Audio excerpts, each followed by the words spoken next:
Today marks 571 years now since the promulgation and dissemination of Hangul, the Korean alphabet, developed under the direction of King Sejong the Great from 1443 to 1446. In fact, this is the only country in the world that honours a writing system through a national holiday, demonstrating the pride behind this.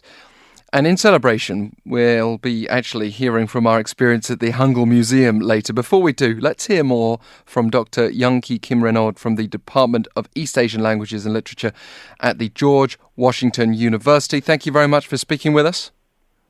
Hello, how are you? Good. Happy Hangul Day.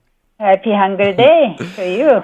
But as we said, it's a bit rare to even say something like Happy Hangul Day. Why is it so significant? For Koreans, inventing their own alphabet, breaking from using Chinese characters, which they use for centuries, borrowing from a language which is, as you know, genetically and typologically so different from their own, was an act equivalent to a revolution.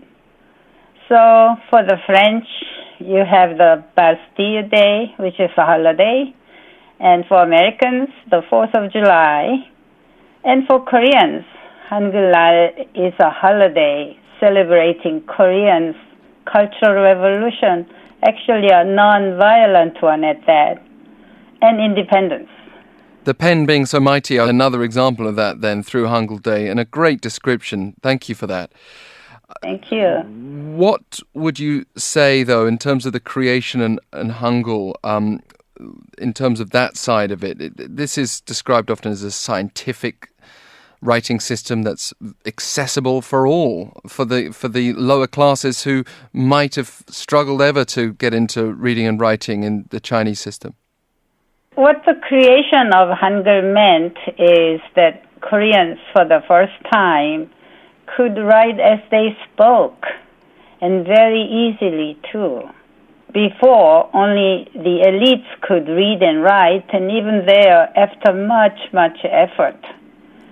So for a deeply democratically minded king, being able to express in writing one's own language was a human rights issue, as it affected Korean people in their public transactions with the government officials and their private social interactions.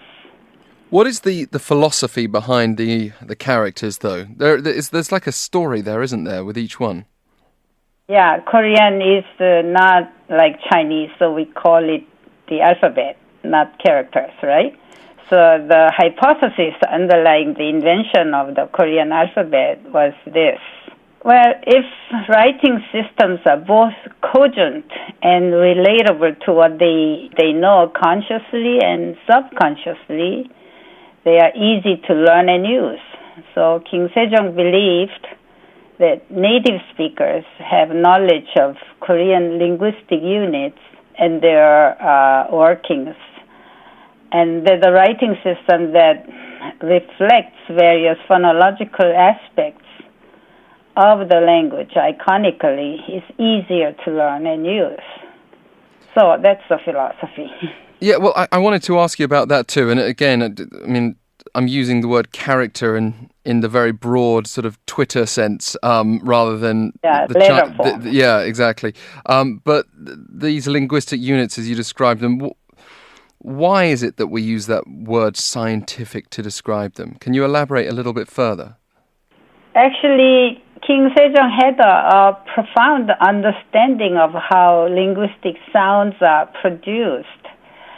So Hangul is a phonemically based alphabet, and the king understood that the same phoneme would be pronounced differently depending on the environment in which they occur.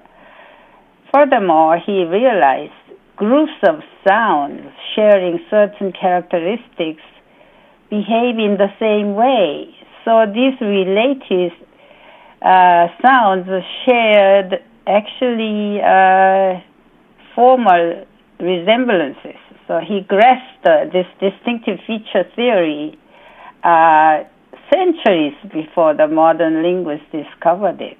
Well, what about the design of the... Yeah, that's exactly what I've just said. Not only did King Sejong understand the workings of the sound system, he designed the letters in a way that iconically reflects the ways they are articulated. For example, all letters representing apical sounds, that means sounds produced at the tip of the tongue, like N, T, sang, digut, and real, all those sounds, symbols representing those sounds contain the basic graphic shape, like N sound there, representing the tongue touching the alveolar ridge. So he first chose the sound requiring the least effort in pronouncing. It's called unmarked in contemporary linguistic jargon as the basic letter form, and created phonologically stronger letters by adding strokes.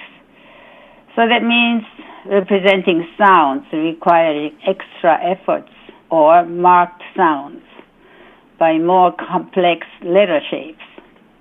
So this was consonants.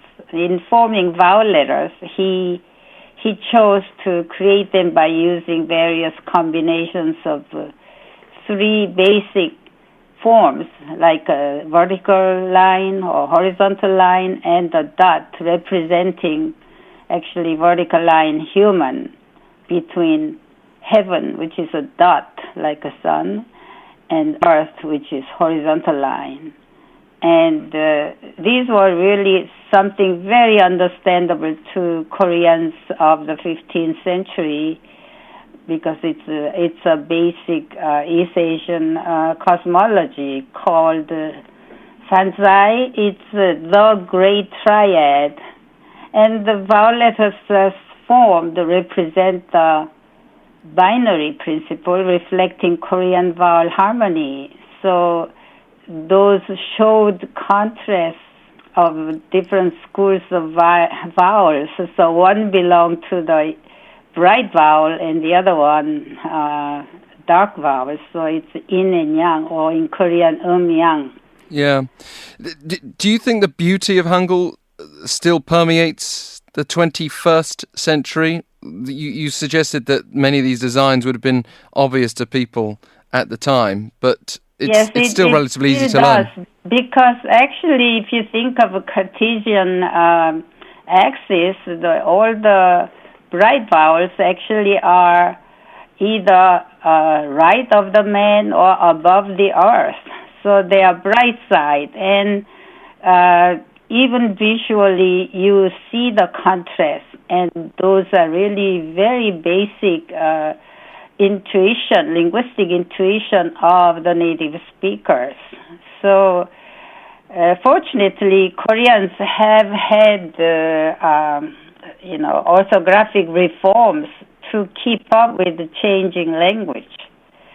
English used to be pretty also reflecting the spoken language, but they let the sound change and kept the conservative spelling. So there's a lot of discrepancy today, as you know. Indeed. So it's not really like Hangul, where people still can write as they pronounce things. Exactly right. But English has certainly permeated the 21st century across the world, as it did in the last century too, and before that. But here in Korea, it's something that's continuing to evolve. Are you concerned at all about any loss of Hangul in the challenge that's posed by English? Well, that's a different issue, but people can still write down as they pronounce English. It's not quite English. So some sounds we actually Koreanize, right? So they can write down how Koreans pronounce it. And of course, things like, there are sounds like F and things, but those remain as still borrowing. When they become Koreanized, they can write it with no problem. So there is no threat to the writing system itself. But what about when we see English writing in many public spaces here in Korea? Yeah, that is what we call, script mixing. They have done it a long time. So you can mix Chinese characters or French or English. That doesn't affect the writing system itself.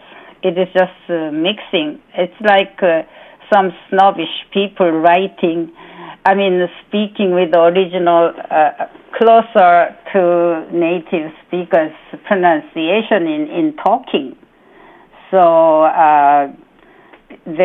it doesn't threaten the writing system itself, unless you really abandon it for English, straight English writing. Mixing scripts is, in my opinion, it's okay if people want to do it, but if they write completely in English, then it won't be writing in Korean. It will be writing in English. So we can Koreans used to do that. so we can speak English right now and still not feel guilty in our celebration of Hangul Day. Thank you so much for joining us today. Thank you. Dr. Young-Ki Kim Renaud from the George Washington University.